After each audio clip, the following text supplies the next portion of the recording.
This is the first page of my magazine. This image here was an original JPEG file. I edited it in Photoshop, changed it to a PSD, edited the layers of the jackets so the rest is saturated, and kept the color of these. Um, the title of the magazine was edited in Photoshop as well and dragged into InDesign. Um, as well. This at the bottom, the page furniture is the headings of each of the pages. I would have been able to show the interactivity, but it's not going to animate within the slideshow. But yeah, so this one was meant to take you to the gold page, to the white page, the Nike Shox page, and etc. etc. This was the contents page of my magazine. It would have taken you to all of the other pages of the articles and stuff, and then you would have been able to swipe and go on to the next page.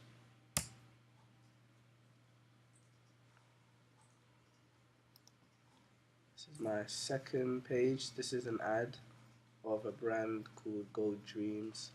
The original image is here.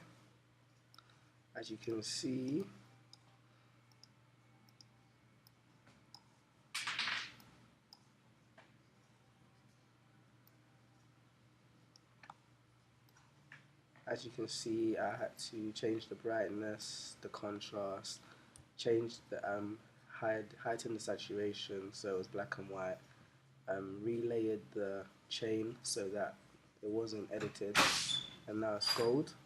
So yeah, it kind of emphasized the whole gold feel. Yeah, so it's one of the ads, one of the pictures I edited. I had to change it from a JPEG, and in order for it to keep the size and everything, I had to make sure it was scaled up to the 1024 768 resolution.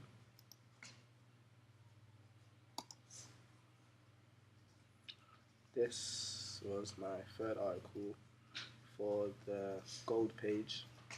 As you can see, the bottom still has got the page furniture, the denim, the white, Nike Shox, navigating to the other pages.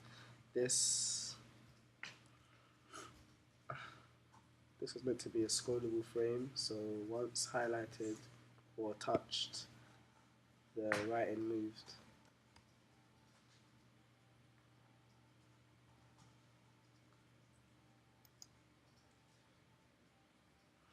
It's like an ad slash article. Again, we've got another scrollable frame, the brand name, another edited JPEG image.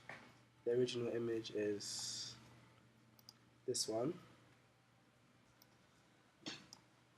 So I changed the color scheme a bit, changed the image to grey, relayered the red air bubble so the color remained the same.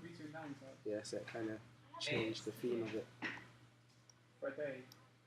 Yes. Is it Tumblr?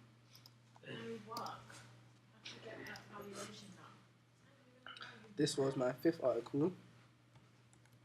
This was the white page.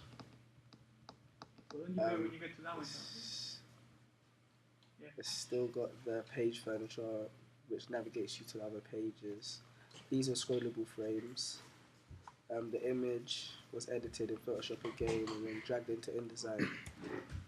The original image is here, as you can see. So the image was basically saturated, relayered again, changed the opacity of the top layer, distorted it a bit and changed that, moved it to the left and the right, so it gave it that blurry effect. Yeah, so they both were supposed to be single scrollable frames, so this one scrolled, then this one scrolled.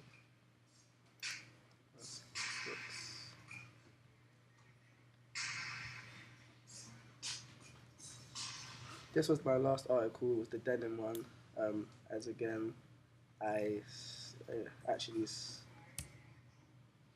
the original image was this one, but I edited it and cropped out the second person so it looked as if it was one person.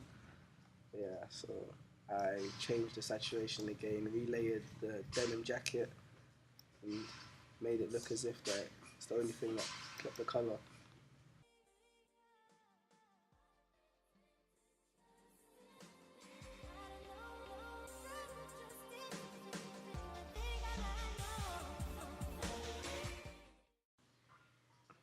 Folio Builder is what I used to put the magazine together.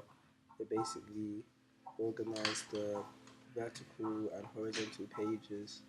But in order to do this, I had to rename each article and put the underscore H for horizontal and underscore V. So, like this. So, this is the difference. Here's the original landscape page. Here's the portrait page here.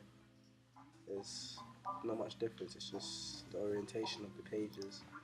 Um, Folio Builder helped a lot because I had to split the articles, change the path names, and then yeah, it just sorts everything out for you. So if I wanted to go to article 4, I just go on that,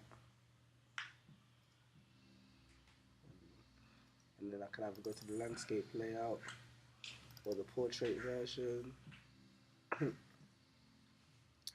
Yes, it comes with the Adobe Content Viewer, so it's one of the features it offers. And then once done, I shared the portfolio with the teacher so it could be graded.